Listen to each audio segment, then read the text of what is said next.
Assalamualaikum warahmatullahi wabarakatuh. Alhamdulillahi rabbil alamin. Assalatu wassalamu ala asrafil anbiya'i wal mursalin Sayyidina wa maulana Muhammadin. Asyhadu an la ilaha illallah wa asyhadu anna Muhammadan Rasulullah. Allahumma salli ala Sayyidina Muhammadun musahbihil wal ikhram ya wal jalila wal ikhram. La nabiyya ba'da wa tahiri wal mujahidina amma ba'du. Ibadullah wa itaqullah. Bersyukur kita kepada Allah dengan mengucapkan alhamdulillahirabbil alamin atas segala limpahan karunia rahmah dan hidayahnya, serta dengan izinnya jugalah kita dapat menjalankan perintahnya, beramal dan beribadah zahir dan batin, dunia dan akhirat. Bertemu lagi dengan saya, Guru Mursyid Syekh Nur Muhammad Buya Irwan Maulana Al-Khalidi, dalam makom majelis zikir Ma'rifatullah dalam channel Buya Pasaman Timur. InsyaAllah dalam rangka meningkatkan iman dan takwa kita pada waktu yang dimuliakan oleh Allah ini, saya akan berbagi wawasan, berbagi ilmu dengan kita semua, para sahabatku, para hadirin, para penonton yang dimuliakan Allah rahimakumullah. Yang mana pada tayangan ini saya akan memperjelas dalam rukun ibadah yang sering dikalamkan dengan kalam kata-kata ilahi dengan Rabbi. Yang mana kata-kata ini ada suatu pada tempat yang sangat menentukan. Apa tempat yang menentukan? Pertama dalam niat. Niat ini setiap kita beribadah kepada Allah sudah pasti demi Allah. Sebagai hukum ibadah kita memiliki mata hati dan mata batin yang mana akan menatap kepada kalam yang disampaikan. Itu sudah masuk kepada hukum ibadah. Hukum ibadah adalah kekuasaan ma'rifat yang meliputi daripada perbuatan daripada sebuah ibadah. Dalam kata ini sangat bererat hubungannya dengan suatu kata Rabbinas lillahi ta'ala. Kita akan mengambil suatu pentajalian tentang sebuah perbedaan dari pengucapan usuli dengan pengucapan takbir. Di sini sangat ada perbedaan yang sangat membuat suatu pertanyaan. Kenapa dalam usuli kita mengatakan lillahi ta'ala? Tetapi setelah takbir, kita setelah mengkalamkan sebuah hajat, ternyata berubah menjadi lillahi rabbil alamin. Sifat-sifat Allah, sifat-sifat kodrat penguasaan Allah pada diri, sifat ketuhanan pada diri. Ini sangat ditentukan oleh penentuan siapa yang menguasai manusia itu. Allah memiliki sifat penguasaan yang disebut Rabbi, yang mana mutlak bagi Allah penguasaannya adalah manusia atas nama dirinya sendiri.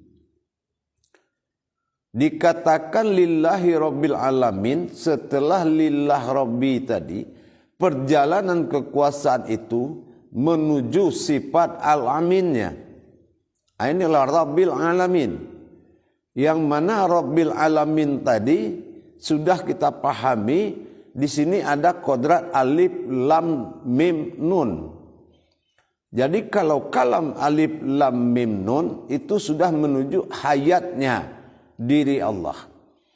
Kalau kehidupan Allah itu adalah kehidupan hayat, yaitu af'al pada diri kita, yang mana af'al ini dikaitkan kepada alif lam lam ha.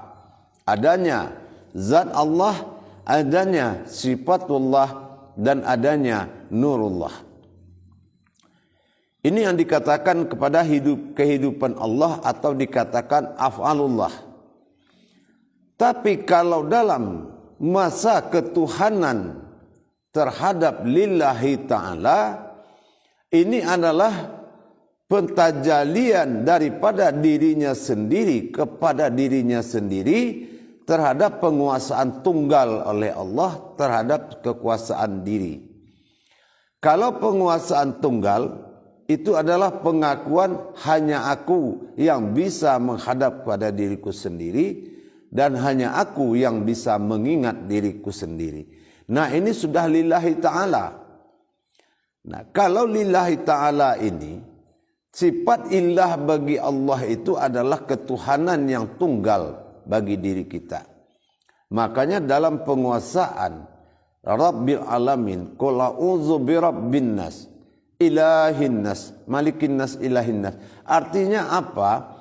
Tujuan daripada qul a'udzu birabbin nas, malikin nas, ilahin nas, tujuannya adalah kisultanil azim wazil manil qadim wazil wajihil karim wa walil khalimati tawati madah anfusil minal haq.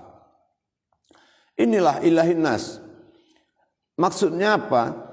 Jadikanlah aku sebuah raja yang menguasai dirimu dan akan mendidik kamu dan akan menyelamatkan kamu dan akan menyampaikan dan melindungi kamu dengan sifat kepastian bagiku. Inilah kalau sudah ilahinas.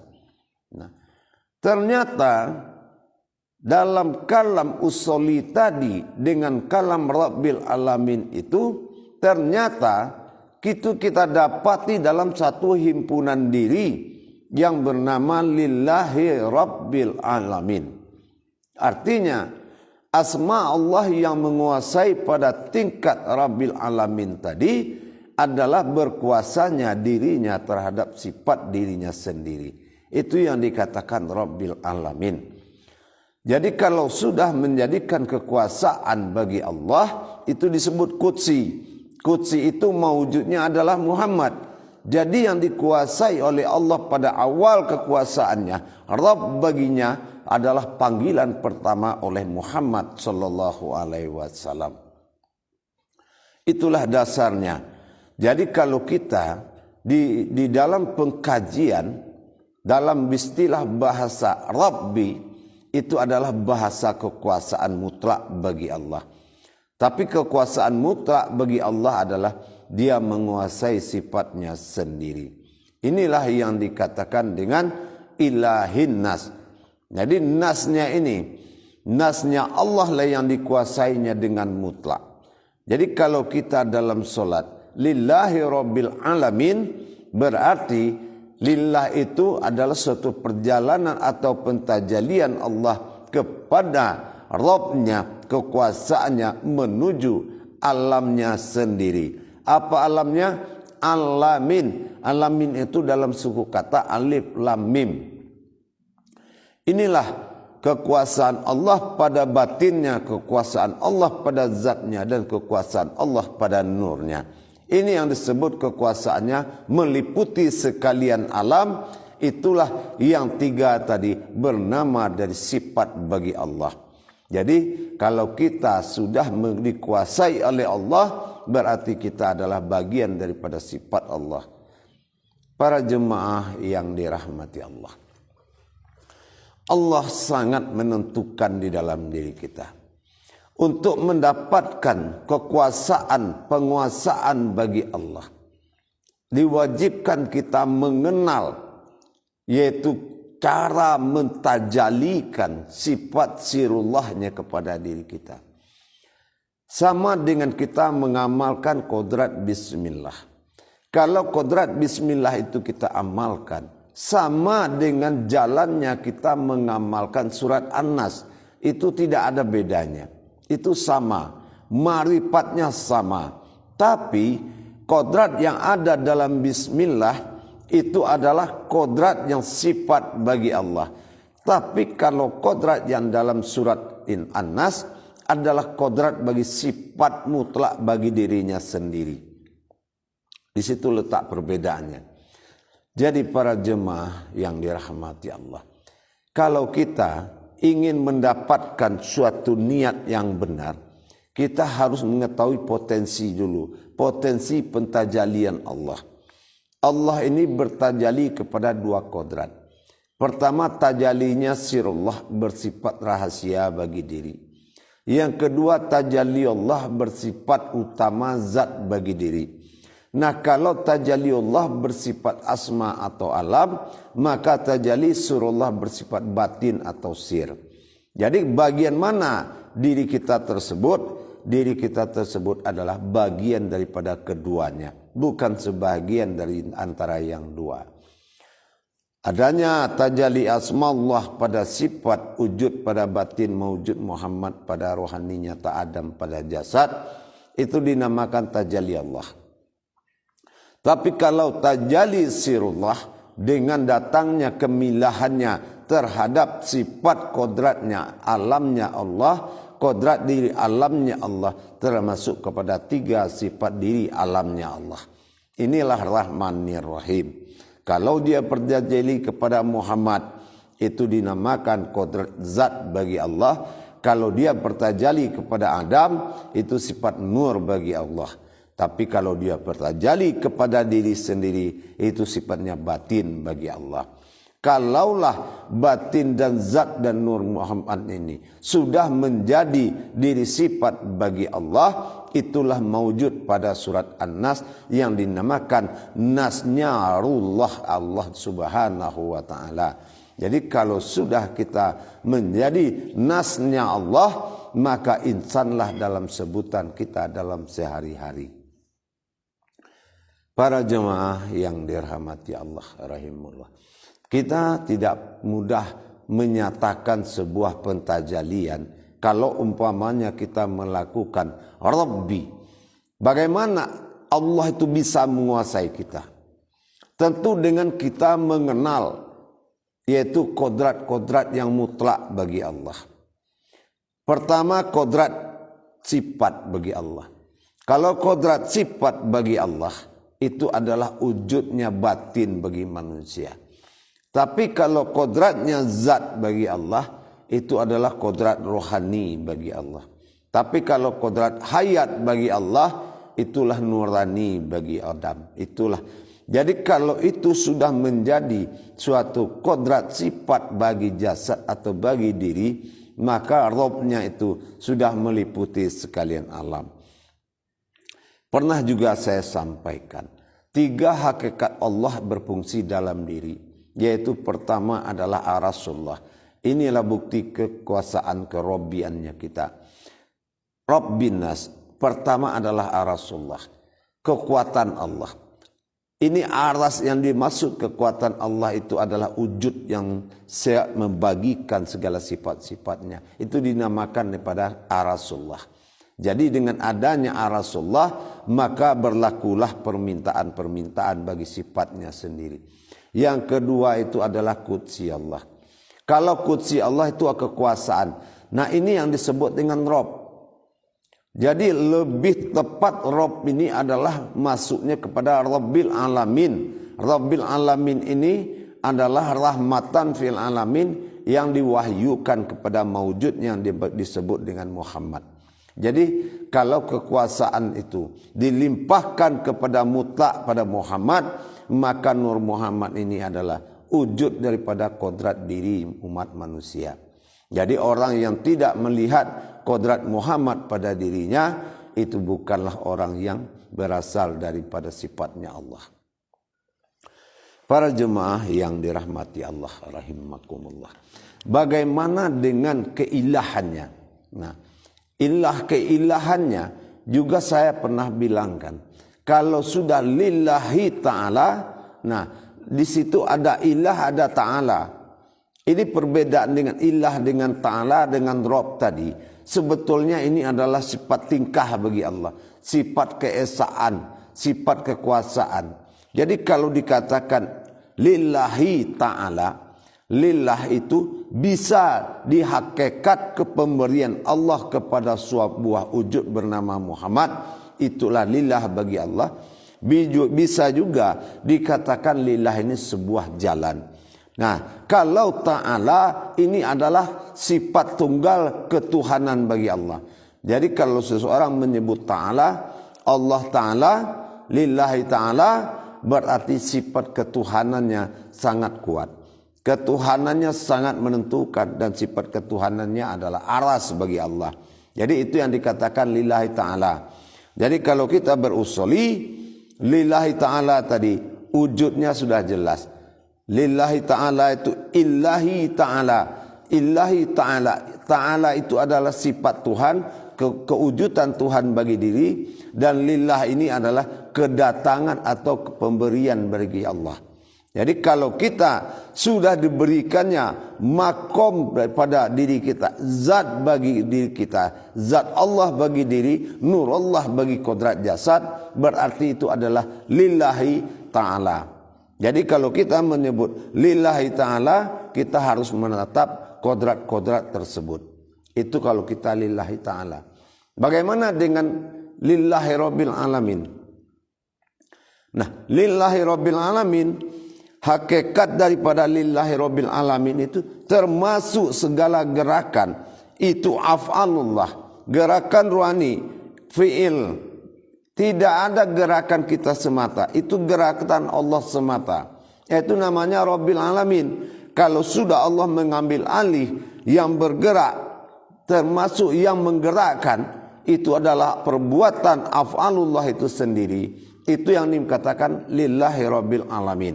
Nah, jadi kalau kita sudah paham bagaimana wujud gerak lillahi rabbil alamin tadi, kita lihat percontohan, yaitu berdiri.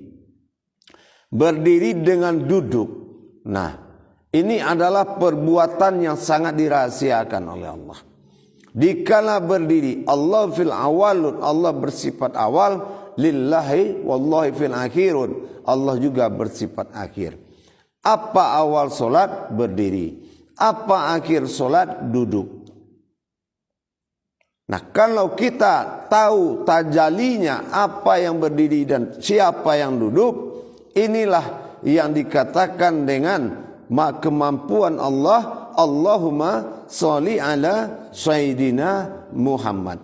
Jadi Allah yang bertajali kepada diri Muhammad, maka dikatakan raka'aiti muni usolli, ikutilah solat aku, lihatlah seperti aku solat. Jadi kalau sudah lepas dari berdiri, itu adalah pembawaan daripada maujudullah, disebut sifat Muhammad. Benar enggak itu? Benar atau tidak? Kita akan periksa di surat At-Tahiyat.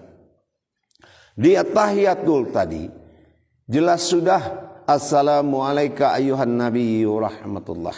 Ternyata yang duduk itu adalah maujudullah dalam wujud Muhammad Rasulullah.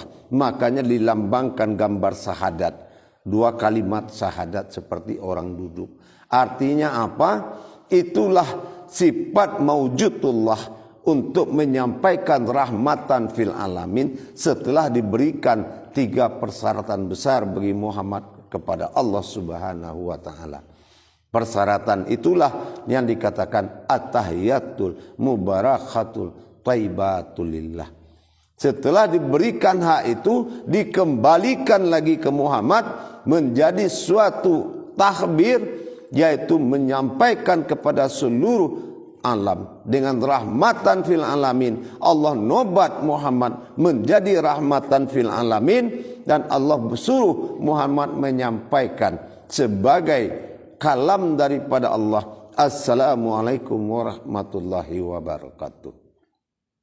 Jadi kalau sudah Muhammad menyampaikan salam kepada seluruh alam, berarti itulah solat yang di awalnya perintah Allah, ternyata di dalam solat mau ngambil perintah Allah untuk disampaikan kepada sekalian alam.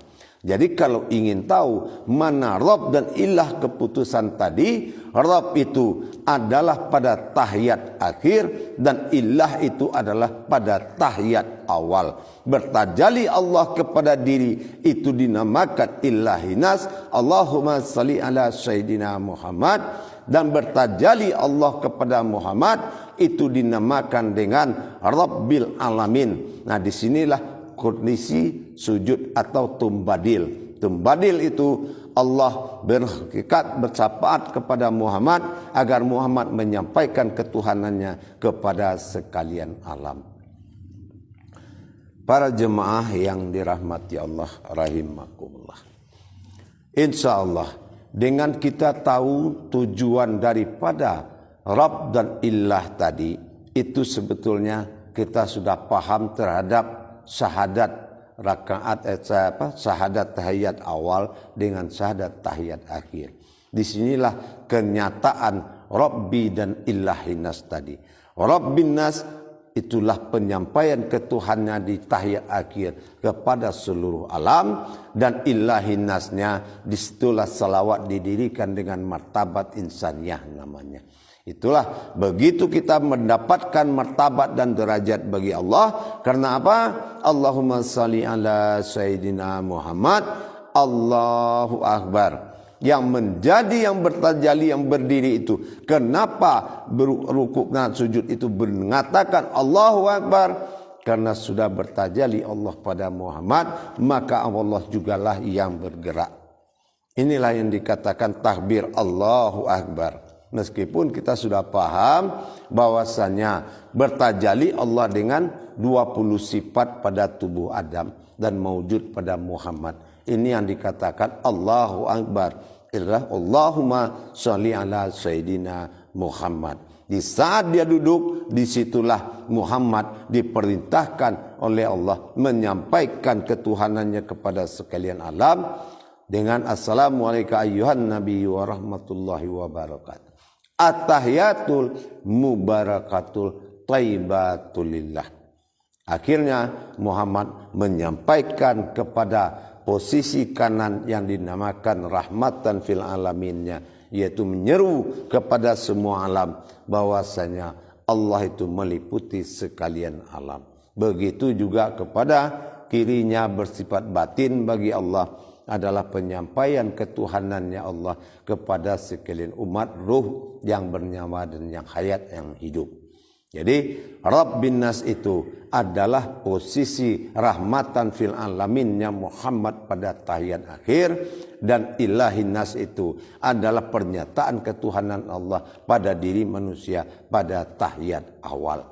Jadi kalau sudah fungsi kita bersahadatlah dua-duanya tadi, antara satu kalimat pada tahiyat awal dan satu kalimat syahadat itu pada tahiyat akhir, maka inilah yang dikatakan lillahi rabbil alamin. Lillah illah, Rabb menguasai alamin dari seluruh penciptaan dan dirinya sendiri. Begitulah para jemaah sekalian. Kalau kita sudah paham, berarti lillahi rabbil alamin kita itu sudah pada diri dan pada sekalian alam.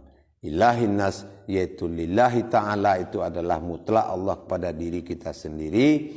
Dan kalau sudah Rabbil Alamin, Allah telah hidup dengan hayatnya, yaitu nurani, rohani, dan rabbani. Insya Allah dengan niat ini maka kita sudah bisa menghidupkan pandangan kita kepada kalam itu sendiri. Janganlah sekali-kali membaca ayat yang kita tidak mampu melihat kodrat ayat itu sendiri. Karena kita diperintahkan, leburlah ayat itu menjadi kauliyah, leburlah kauliyah itu menjadi munajat, leburlah munajat itu menjadi ma'rifat. Maka diwajibkan kita mengetahui ma'rifat daripada ayat-ayat sholat tersebut. Baik para jemaah sekalian, dengan waktu dan jadwal yang sangat pendek ini, jangan kita salah mengatakan lillahi ta'ala, demi Allah, sesungguhnya Rahman dan Rahim itu adalah kuncinya. Kalau Rahman itu posisinya pada alam, Rahim itu posisinya kepada Ar-Rahim. Di dalam bismillah semua sudah terjawab. Insyaallah akhirul kalam, wabillahi taufik wal hidayah. Wassalamualaikum warahmatullahi wabarakatuh.